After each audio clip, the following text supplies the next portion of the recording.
Ma'asyiral muslimin yang dimuliakan Allah Azza wa Jalla, kalau kita melihat cerita-cerita di masyarakat kan macam-macam tuh. Apalagi penakut. Penakut itu biasanya pohon pisang pun jadi setan biasanya. Coba saja orang yang takut lewat kuburan. Sebenarnya di kuburan tidak ada apa-apa. Mungkin ada pelang warna putih. Itu lari terbirit-birit disangka kuntilanak itu. Terkadang seseorang yang saking takutnya, mungkin ada kucing nabrak kaleng kemudian jatuh, itu ketakutan disangka ada setan tuh di belakang itu. Atau terkadang kita lihat angin, kemudian ada pohon goyang-goyang, kemudian bayangannya itu ikut goyang-goyang juga kan, langsung bulu kuduk berdiri semua. Pertanyaannya ikhwatu fiddin muliakan Allah Azza wa Jalla, mungkinkah seseorang itu melihat jin? Sebagaimana yang ma'ruf di masyarakat gitu ya. Maka kita katakan bahwa Allah Subhanahu wa taala berfirman, innahum yarakum min haitsu la tarawnahum. Mereka yang melihat kita, kita yang tidak melihat mereka. Artinya jin itu bagi kita alam gaib. Jangankan jin, di zaman Nabi SAW banyak orang-orang munafik. Rasul tidak tahu siapa satu munafik itu, kecuali setelah diberitahu Allah, kemudian dicatat oleh Hudzaifah ibnul Yaman siapa nama-nama munafik. Kalau Allah tidak memberitahu siapa munafik di zaman itu, selamanya Rasul tidak tahu mana satu yang munafik. Artinya munafik saja kita tidak tahu di zaman Nabi SAW, apalagi jin. Maka seseorang kemudian kalau masuk ke alam jin, kemudian tahu tentang masalah jin tanpa didasarkan Al-Quran dan Sunnah, ketahuilah bahwa dia itu pendusta. Contoh saja, dulu kan ada tayangan yang nangkap jin dimasukkan ke botol itu loh, tangkap masuk botol. Kan ada orang yang narik jin, kononnya dimasukkan ke dalam botol. Ikhwatu fiddin muliakan Allah Azza wa Jalla, kita katakan ini dusta, ini acting saja. Kenapa kita katakan dusta? Karena Allah yang mengatakan innahum yarakum min haitsu la tarawnahum. Mereka melihat kita, kita tidak melihat mereka. Macam mana kemudian menangkap jin dimasukkan ke dalam botol, sementara nas Al-Quran mengatakan kita tidak mampu melihat mereka, sementara mereka melihat kita? Kalau gitu tidak adil, Ustaz. Enak kali jin melihat kita, kita tak bisa lihat jin. Allah Maha Adil. Ketika di dunia kita tidak bisa melihat jin dan jin bisa melihat kita, kelak di sorga Allah balik alamnya, di mana kita bisa melihat jin dan jin tidak bisa melihat kita. Itulah kebalikannya dan keadilan Allah Subhanahu wa taala. Akan tetapi ketika jin-jin itu tasyakkul, beralih rupa, maka kita mungkin melihatnya. Bisa saja seseorang kemudian melihat ada burung hantu disangka hantu, kemudian kucing garong warna hitam disangka setan. Jadi mungkinkah kemudian jin-jin itu tasyakkul dan seseorang bisa melihatnya? Maka kita katakan kalau itu yang terjadi bukan dalam bentuk asli, mungkin.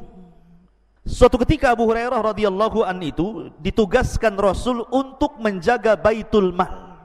Rupanya di malam itu ada pencuri masuk ke Baitul Mal mencuri gandum. Satu karung, kemudian lari dibopong. Abu Hurairah melihat pencuri ini langsung mengejar, kemudian menangkap. Rupanya pencuri ini adalah orang tua dan mengatakan, ya Abu Hurairah, saya ini orang tua, fakir, punya keluarga, dan saya tidak mungkin mencuri kecuali karena sebuah hajat kebutuhan, karena mereka butuh makan, makanya aku terpaksa mencuri. Lepaskanlah Abu Hurairah. Akhirnya Abu Hurairah karena kasihan dilepaskanlah pencuri ini. Keesokan harinya berjumpa dengan Rasul. Sebelum kemudian Abu Hurairah bercerita, Jibril sudah ngasih tahu, dan Rasul sudah mewanti-wanti, wahai Abu Hurairah, orang itu akan kembali nanti malam. Betul, rupanya malam kedua mencuri lagi, ketangkap lagi, minta uzur lagi, dilepas lagi. Sampai ketiga kali Abu Hurairah mengatakan, tidak, ini sudah ketiga kali kau mencuri, tidak mungkin aku lepas, akan kuhadapkan kau kepada Nabi SAW. Maka orang ini mengatakan, gini saja wahai Abu Hurairah, lepaskan saya. Maukah ku ajarkan kepadamu sesuatu yang kalau kau baca, setan akan lari darimu. Kemudian orang ini mengatakan, ya Abu Hurairah, apabila engkau hendak beranjak ke pembaringanmu, bacalah suratul kursi, maka tidak ada setan yang bisa mendekatimu sejak kau tidur sampai kau bangun. Habis itu Abu Hurairah melepaskan orang ini. Keesokan harinya dia berjumpa dengan Nabi SAW dan mengatakan, Abu Hurairah, tahukah kamu orang yang kau tangkap 3 malam berturut-turut itu? Kata Abu Hurairah, Allah wa Rasulullah alam. Saya tidak tahu wahai Rasul. Kata Nabi SAW, fa innahu syaitan. Dia adalah setan. Dia adalah jin yang menyerupai manusia sebagai pencuri. Untuk masalah ini, maksudnya ayat kursi yang kau baca, dari semenjak kau tidur sampai kau bangun, dan kau tidak akan diganggu syaitan, ini benar. Tetapi masalah yang lain, dia pendusta. Kebanyakan setan itu pendusta. Khusus masalah ini dia benar gitu maksudnya. Dari sini menunjukkan bahwa Abu Hurairah menangkap pencuri. Dan pencuri ini rupanya jin yang tasyakul, yang berubah bentuk. Makanya kalau seandainya ada seseorang sudah meninggal, dan saya punya cerita di kampung di Majalengka sana. Jadi ada preman mati gara-gara minum tuak oplosan. Ketika mati, rupanya tersebar di desa itu bahwa preman yang mati itu ada di atas jembatan, sedang duduk.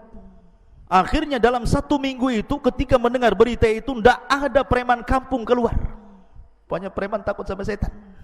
Jadi tersebar berita bahwa dia hidup lagi, setiap hari nongkrong di atas jembatan katanya. Pertanyaannya, mungkinkah itu dia?